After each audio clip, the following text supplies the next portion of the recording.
we're talking about the nuclear issue today.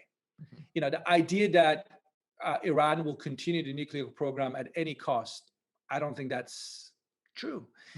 They have clearly been willing to pay a very heavy price for it. How much more will they be willing to pay in terms of price? Well, I don't think they will go that far as to jeopardize their grip on power. Let me put it that way. Has anybody, whether the Biden administration, the Trump administration, and the ones before, Obama, George W. Bush, anyone before, have they been able to convince them that if they didn't make concessions on the nuclear program, that the regime change policy would become a realistic one from Washington's point of view? I don't think the Iranians were ever convinced that that would happen. Therefore, they've continued the nuclear program more or less the way they wanted to, more or less the way they wanted to. So you ask the question, what do they want? And you ask the question, what does Khamenei want? Does he want to export the revolution, so on? It's not really about what he wants. It's about what can he get away with without risking grip on power in Tehran. Because, Khamenei doesn't want to be the top man in Damascus or in Riyadh or anywhere else if he can't be the top man in Tehran. That's a really important point. And that limits his options. If he is the ruling individual in Tehran the way he is today, and he can get away with sort of exporting this version of Islam to other parts of the region, then he might give it a go. And to some extent, they are doing that today. I mean, they're trying their hands to export the revolution. They don't say they are, but quietly, carefully, and I would say cautiously in places like Iraq and so on. But if you give them too much pushback, I mean, let's take Syria. The Israelis keep hitting them in Syria. This means Iran has to be careful, because if they go all out, they don't want to open confrontation with the Israelis or the Americans, or for that matter, anyone in the region. So going back to my point, the cost-benefit analysis is something we need to keep in mind. This is not a suicidal regime. You can pressure them, and by pressure, they would adjust their policies because they, above all, want to hang on to power in Iran. They're not in a good position in terms of their public sentiment of the Iranian people. If you had a free vote tomorrow in the Islamic Republic, ask the Iranians, do you want the Islamic Republic to stay in power? Right. I don't know if anybody can tell you a scientific answer, but I'm pretty sure, having done this for 22 years now, a clear majority would say, thank you very much, but no thanks. We've had enough of the Islamic Republic. So when you think about it, when your people are so upset about how you've behaved in terms of domestic politics and what you're doing in your foreign policy, their options in terms of how wild they can be in their foreign policy choices actually is more limited than a lot of people think. And that's a strength for the United States and allies to also think about what their weaknesses are. What is Khamenei fearful about? Yes, he might want to export the revolution, but how is he willing to, or how much is he willing to risk his grip on power in Tehran doing so? So you actually think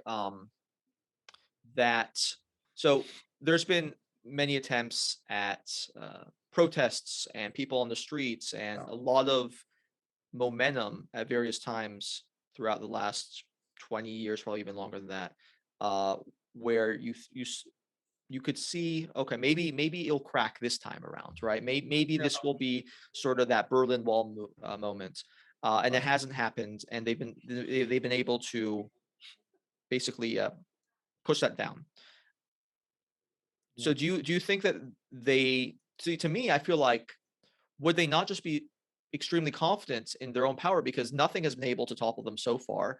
Going back to the Iran-Iraq war, that's actually a really interesting war that's very, very esoteric. A lot of people in the West do not actually know. I mean, millions of people died in this war, and Iran was basically alone, as you alluded to. Is like Iraq was supported basically by the West.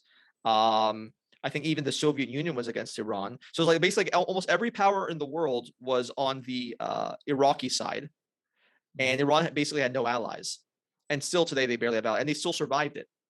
So do you not sense that they have this maybe overconfidence, particularly mixed in with their religious nature, that God is, Allah is protecting them, and that they'll succeed?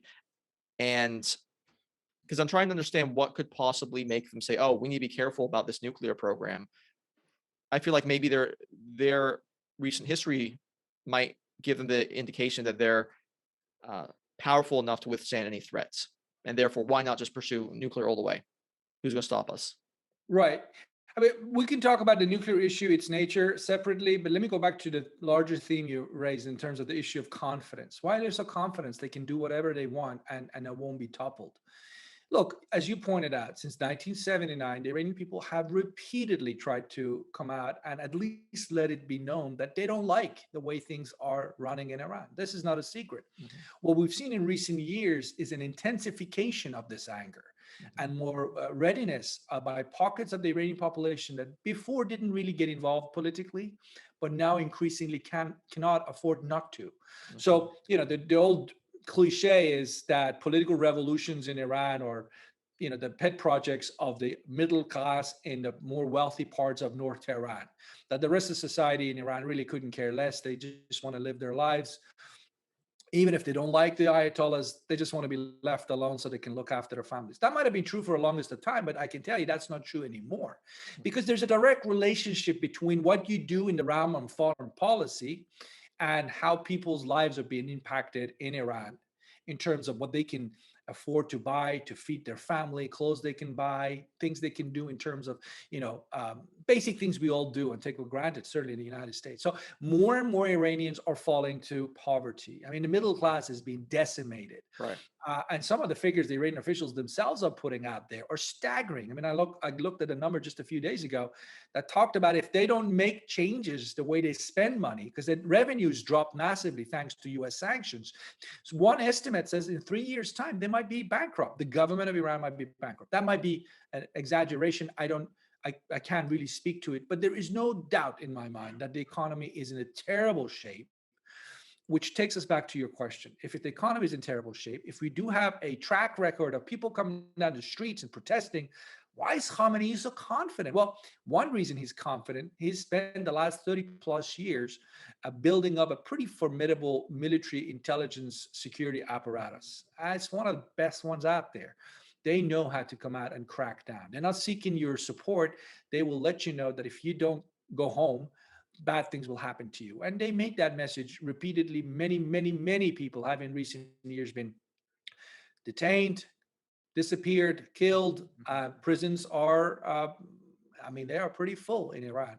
So that's how they stay in power. Suppression. Iranian people, by and large, don't like what the regime, the authorities in Tehran are doing in the region. They don't understand the investments in Iraq and Syria and Lebanon. They don't understand the animosity towards Israel or the Gulf states. They don't get it. It's not Iranian national interest, right? So they don't get it. And they say, hang on a minute, even if we fix the nuclear issue, even if tomorrow we have a deal with the Americans, we're still going to be isolated because the rest of the neighborhood doesn't like what we're doing in the region. So, I would have thought if you are looking to your population, you say, we might have to either tell them why we're doing things the way we are in foreign policy, and they're not telling them that, or you just change course, and they're not doing that either. And I just don't think staying where they are and just keep being on this path is an option, but that's what they think it's their option. So they're not making concessions on the home front. I mean, silly things like women are not allowed to go to stadiums in Iran. The country in the Middle East where women had the greatest political and social rights. I mean, women in Iran got the right to vote 10 years before Swiss women did, in the early 60s. So this isn't exactly a backward country when it comes to the issue of women. Iranian women were involved in the constitutional revolution of 1906, over 100 years ago. And today they're being told they can't go to stadiums to watch men play soccer. So this is an Iranian regime that either doesn't get it or refuses to understand that the society they're ruling over, it's in a different space than they are. These guys, the hardliners, they have the guns. And because they have the guns, they're not in a mood to have a dialogue. It's, as I said, it's their stubborn my way or the highway approach, which they think it's something that's going to work for them, but I'm pretty sure it would fail in the long term.